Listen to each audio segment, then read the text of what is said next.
Oui, merci Madame la maire, mes chers collègues. Tous ici, nous conviendrons d'une chose, les espaces verts sont essentiels au quotidien des Parisiens. Si beaucoup de nos débats tournent autour de création d'espaces verts partout dans Paris et de projets annoncés à renfort d'images de synthèse qui peuvent être trompeuses, il est important de ne pas négliger l'existant et les centaines de havres verts que comptent nos arrondissements.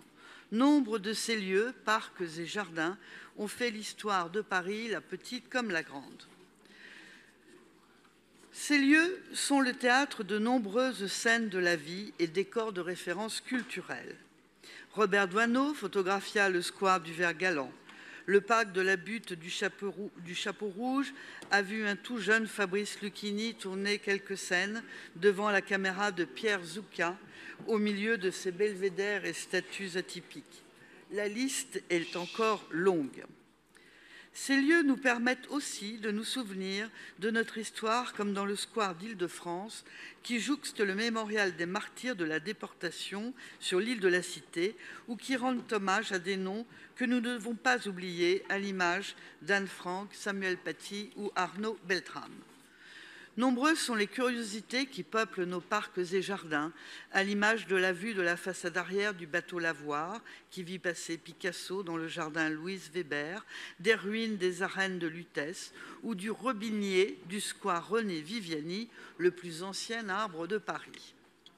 Enfin, de façon plus simple, mais non moins importante, beaucoup de personnes ayant grandi ou s'étant installées à Paris possèdent un attachement certain à un ou plusieurs des jardins de leur quartier.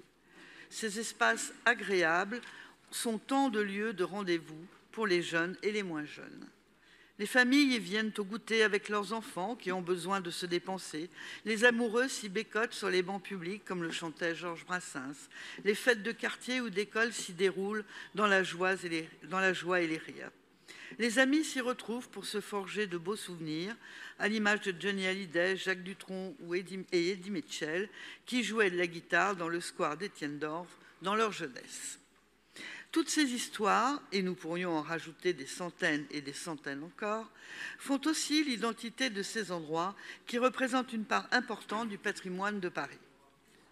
Ce patrimoine est aussi indispensable dans le contexte que nous connaissons, lié au changement climatique. Nos espaces verts nous offrent un peu de nature, au milieu d'un Paris que nous reconnaissons tous comme très minéral. Cela a été rappelé notamment lors des travaux de la mission Paris 50 degrés. Les espaces verts sont essentiels dans la régulation de la chaleur en ville, pour atténuer les effets du bruit, pour améliorer la qualité de l'air ambiant ou pour absorber l'eau des pluies. Ils sont aussi autant de réserves de biodiversité, avec des milliers d'êtres vivants au rôle incontournable pour réguler de nombreuses choses dans notre espace urbain. Compte tenu de tout ce contexte, il nous semble important de tous nous questionner aujourd'hui sur la destination que nous donnons à ces lieux, notamment au regard des événements de tout type pour lesquels les arrondissements doivent donner leur avis et que la ville autorise ou non. Cette question permet de soulever plusieurs points, tant en termes d'utilisation et dans la façon d'organiser ces événements, mais aussi d'entretien de ces espaces verts, de protection de leur biodiversité, de la place que ces événements accordent aux riverains et à la vie de leur quartier ou les conditions financières que la ville négocie avec les organisateurs de ces événements.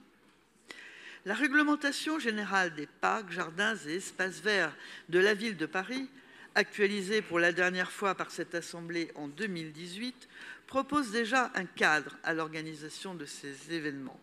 L'évolution de la situation climatique, comme celle des mentalités, et l'intérêt de plus en plus prononcé pour la question de la nature en ville par de nombreux Parisiens, doit nous pousser à avoir cette réflexion et à se demander comment concilier différents usages des espaces verts.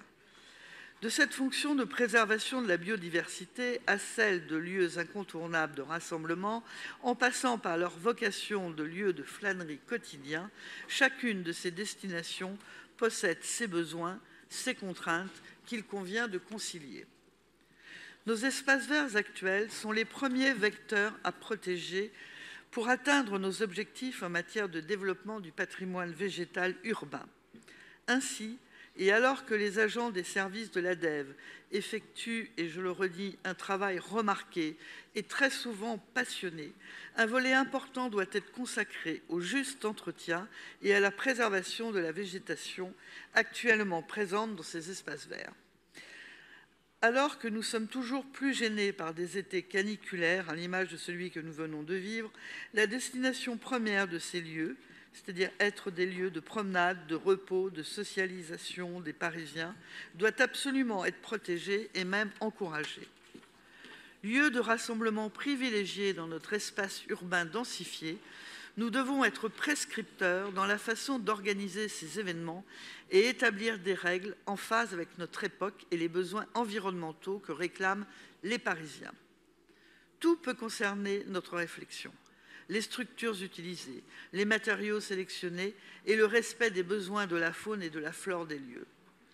Nous n'oublions pas le volet financier qu'impliquent ces questions.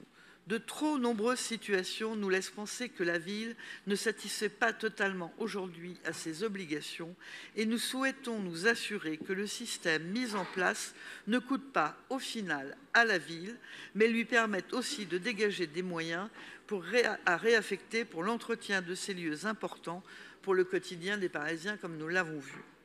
Car oui, une politique publique ambitieuse, cela a un coût. Et dans cette histoire, chaque autorisation d'occupation temporaire implique, sauf cas exceptionnel, une redevance.